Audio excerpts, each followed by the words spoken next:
So one night I was watching a couple of movies, you know, my regular Pixar or Disney marathon. I just went about my day in enjoying them as when I finally decided to watch some shorts as well. And what I noticed back then is that Pixar created a few shorts that were 2D animated. Not 3D at all, but just straight up 2D from beginning to end, or you know, just ones that featured some 3D as a background element, which got me thinking, should Pixar actually do 2D films? It's certainly an interesting topic when you look back on all the times we advocate for Disney's own classical return that hasn't really happened yet, but how it's one that we should keep continuing. Maybe to the fears we've gone too far, or that they don't want an original that ends up not making enough money like they needed with Princess and the Frog, or just people's modern propensity to stay away from originals for the most part. That along the way I just stumbled through this interesting notion that they probably could even do it, even though we know that they actually won't. Because ever since Toy Story came out, they've been known as the premier 3D studio because they are the ones who started doing it. The first time anyone has ever seen something like it as computer animation started taking off with what they used during the Renaissance. Where this video is going to go through the possibility of it all with a few facts that make them still unique with the way that they are.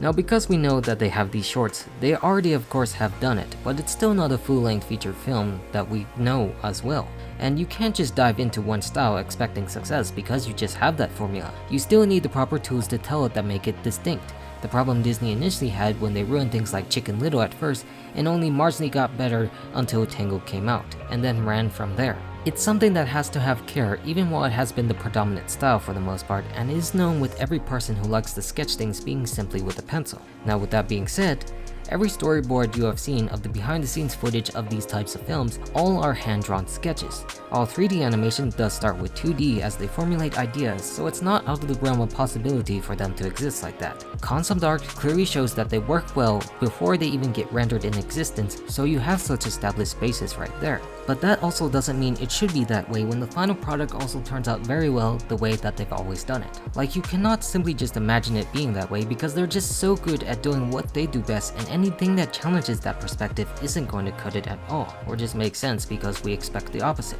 And we'll talk more about that, but at first I just want to mention that initial era for both Disney and Pixar films with the Renaissance and post-Renaissance and the start of the golden age for Pixar. Like you have this new brand already with what people expect with the moving fairy tale to those traditional hand-drawn films, and a new tech splice here and there when you have this breakout studio doing something different and more mature as you've seen when you dig into those worlds. That this era separated them well as studios until the movies didn't perform well enough when they switched up and actually did their own 3D, but how they never actually lost their uniqueness. Of course, we'll also go into the era after Tangled, where it's all just straight up 3D all around us and we know the rest of that story. That here you had them go back and forth with similar things, with Brave being the next princess story after Tangled, where Ralph took over something that Pixar would have done with the object come to life for Disney, and then back to Princess the next year with Frozen, where this part talks about something that 3D does that makes it more stagnant, or advocates to why traditional is actually more special. And that is the topic of the modern Disney princess look when you concern those quirky characters or other heroines that just look like that. When you start with Rapunzel and move down the line, you just see them have very similar facial structures or attitudes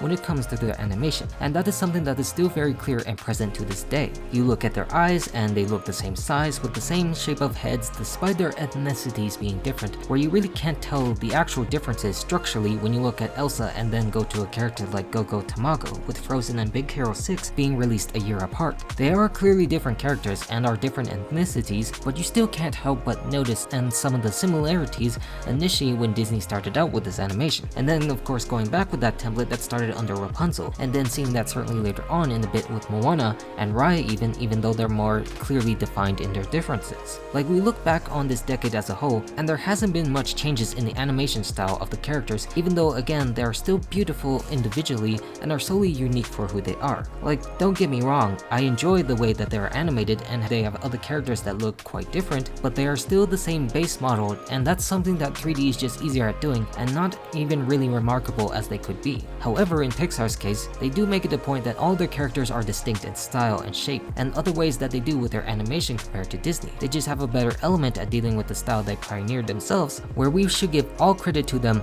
as that makes their image still unique other than their very different story structure from Disney, which is still good credit to both of them for those styles that they've chosen. The image that Disney has cultivated is what you could tell is their own by these faces or eyes of the person you see with the world that they inhabit, but also another point to why we should expect more 2D when we go back to the Disney point of those princesses where those traditional Renaissance characters had no two characters being remotely the same. Because it's just a very simple truth that hand-drawn things are just never the same one page to the next as people draw differently, and are designed to invoke that because they showcase what a person thinks when they draw it down, which again, even in modern Disney concept art, begins with such drawings which actually do showcase their true differences compared to the final model that they use. Which brings up this interesting side point of Inside Out 2, because that film actually features different types of animation when it comes to her memories in the vault, Riley's old cartoons that she used to watch or the games that she used to play, that they actually have a 2D animated character, and that's pretty great on its own, where even in the Pixar film you could still have that, and it's one of my biggest highlights to that own feature. Also, we talk about this because that Pixar animators actually helped with the hand-drawn sequence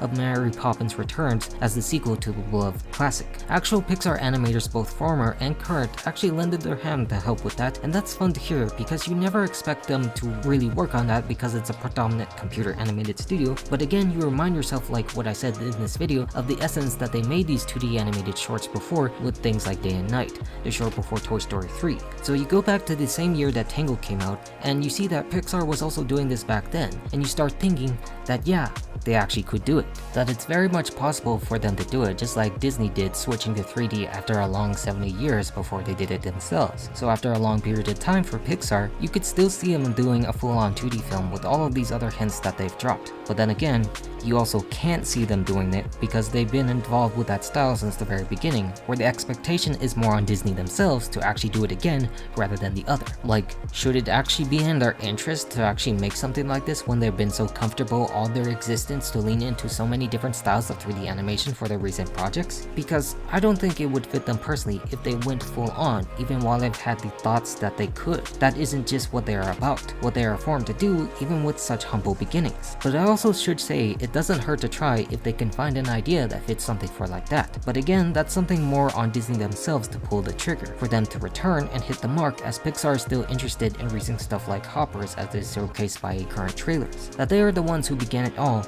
and they feel fit to lead that because they are both under the same roof, doing one while the other can exist as is, and why we should advocate for that same traditional image. But then again, I still wouldn't mind if they'd still tried. It's an interest that would certainly turn heads for better or worse reasons, whether you could think of that. And that's all I can really say for this now, knowing their storied history between the two, and fine with where they go next, for the most part at least in these troubling times. For that is still something to speak about, and one we wait for bated breath every single year to see. But this still speaks for the positive challenges of the future, because it's still fun to do it. It's all meant to encourage happiness for the best that anyone can be, and that's all we should really ask for. I'm all done.